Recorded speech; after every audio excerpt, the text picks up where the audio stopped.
there's a lot of different ways that one can look at, how do we provide for the common good? I think the biggest issue that most of us tend to agree on is universal health care. For us, I believe personally in a system that just eliminates the for-profit middlemen in between us and our doctors. They have no reason to exist. I do not want government-run health care. I want government-funded health care. Which is our funds. Which is our funds. So how do you see it? I think I disagreed with everything you guys said there. I didn't say anything. He spoke. Okay, well, you said you added in. Well, look, I believe deeply in my bones that taxation is theft because it's involuntary. That's and ultimately I will be put behind bars and a gun will be put to my head if I refuse to go behind bars if I don't pay. So that is coercive in nature and ultimately theft. So starting from that premise, obviously I would like the IRS to be abolished and the income tax to be abolished, and then for private charity to step in and take care of one another. We're already the most charitable nation on earth, and we're doing that with one of the most severe taxation when it comes to the citizens, not to the corporations. The corporations get off scot-free. The citizens actually get taxed to death. As a single, proprietor or sole proprietor entrepreneur, I paid over 50% in income taxes multiple years in a row, including state, which was 13%, and then almost 40% federally. So I was over 50%, half my income. Yeah. So. And for the record, I understand that the 90% is on it's a graduated scale. It's only on, I think it was income over 10 million a year. 10 million plus. Yeah. So I'm aware of that, but it doesn't change the fact that it's fucking outrageous theft. Taking 90% of anyone's earnings if they're making that amount of money, I think is just confiscatory insanity. And I think that anyone that runs on that ultimately doesn't believe in free markets or people keeping their own income. It just breaks my heart that anyone would ever get to the point where they feel like the state owns 90% of whatever we produce. And if someone is producing that level of income because of their relationship to the state, which is the vast majority of people that make over $10 million a year, well, then put them in prison. Awesome. I agree with you. That's corruption. It's cronyism. I hate all of the big businesses that do that. And I think that the size of the government is the reason that they're able to do that in the first place. So when it comes to whether or not I believe we should have nationalized healthcare, the answer is no. The government is terrible at what it does. And if you think that they're just going to take your taxes and then give you back better healthcare for free, I got another thing coming. Probably ain't going to happen. And I just think that it's a fool's errand to believe that they can do it. I one of my sponsors for my show is Crowd Health. It's a community-based insurance fund that you go into. It's not insurance, but instead the community contributes money every month, and then the community that doesn't have any health issues that month, the rest have to step up and take care of that person's health bills. I think that's a structure. It's an idea. I'm not sure that it'll ultimately be enough to deal with everybody, obviously, but it is a step in the right direction of voluntarism and actually getting the consumer and the provider back in contact with one another. The real problem here is that because you have those middlemen, which is the insurance company, and you also have the government involved in most of these instances, the consumer has no concern over what the doctor is billing. And because the doctor knows that, they charge outrageous sums, but they also have to do that because oftentimes they only get paid about 40% of what they bill. Correct. Because Medicare and Medicaid and everybody else beats the shit out of them, as well as the insurance companies. So this is a multifaceted problem. And when people just go I love Jimmy Dore. I've talked to him multiple times. When he starts going down this path, this is where same way we are right now. This is where we get derailed. I'm look, I could not disagree more. I think in trusting the government, particularly after we went through COVID and we saw what they're willing to do to us under the name of health. I don't know how you guys still trust these people. They're evil to their bones. Again, it's not government run though. It's just government. It is. If they're paying, they're running it. You're not in charge anymore. You know that.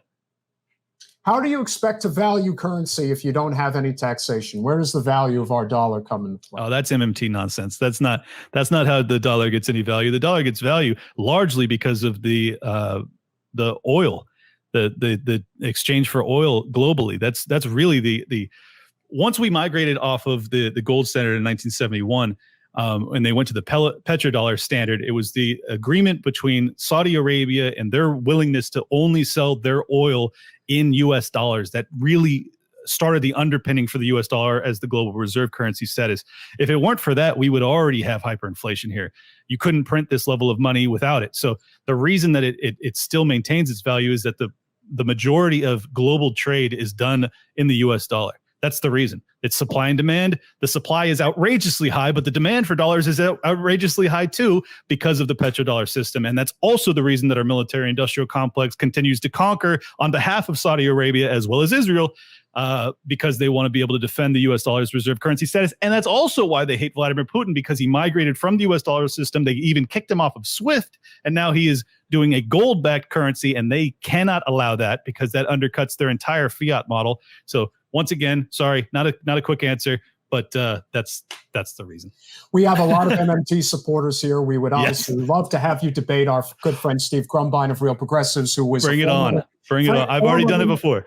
Oh, you know Steve? No. I've debated people on MMT before. Oh, okay. No, Steve is great. No, he's actually a former libertarian. He is a huge advocate, obviously, of the MMT premise written by Stephanie Kelton, The Deficit Myth. But yep. I do, to a degree, understand where you're coming from. The idea of the petrodollar basically being our, dependency when it comes to the value of what our currency is. So, from your perspective, and from a true libertarian perspective, what you would want to see is us get off the petrodollar and the Fed and go back to the gold standard. Is that fair? Is that how you would see it, or no?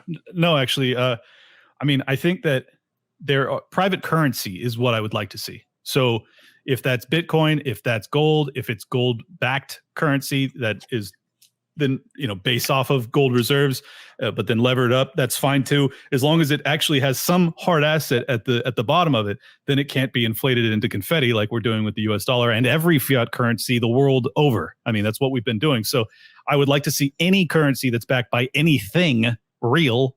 That would be great. That'd be a step in the right direction.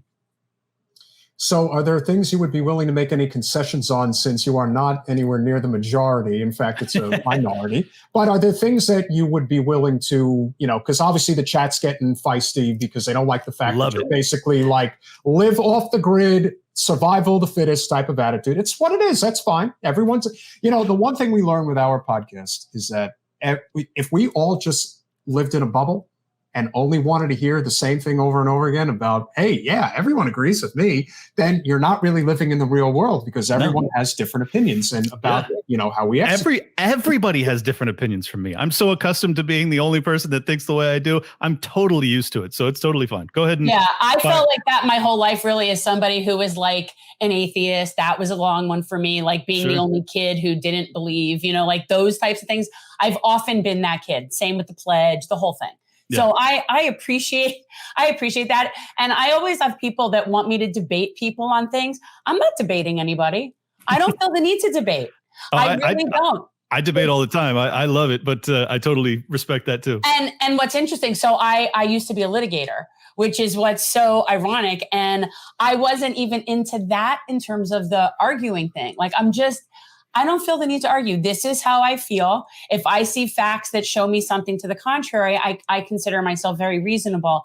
I'm going to look at what I think makes the most sense for the greater good. Like that's just how I'm going to analyze. And that'll fall in many places depending on what the scale is that you're using. That's why I don't like to say I identify as this.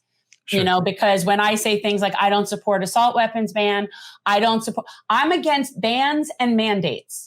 I'm against bans and mandates. That's just not my thing. I've said it a bazillion times. Yeah. It's just not my bag.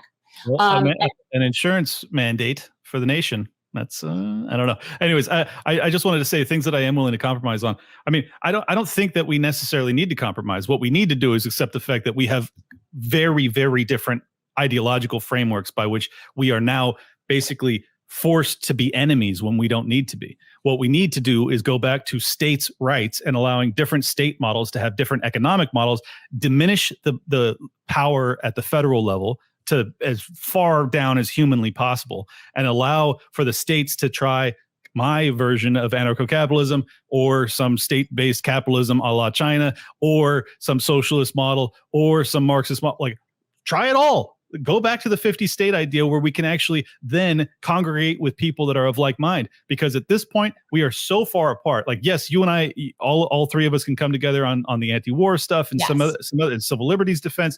But at the root, if you believe in MMT, we can't coexist.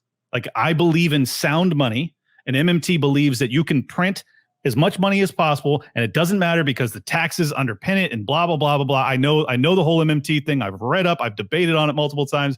I will never come over to that side of the fence. And all respect to your chat, I'm sure they all hate me for saying it, but I'm just telling you my honest opinion. And I think that, because we have a federal currency system, I can't be free. I can't live my life. I can't live the way I want to live unless I become that lone wolf that goes into the cryptocurrency, precious metal type thing. Like, I'm forced into that position because there's a federal monopoly on the creation of currency that then creates boom bust cycles that I have to languish under, and it's not fair to me. Thanks for watching. If you want to support our mission to transform politics into service, please like this video, subscribe, follow us on social media, and consider joining our Patreon, where you'll get early access to our interviews as well as other exclusive content. Links are in the description. Peace out.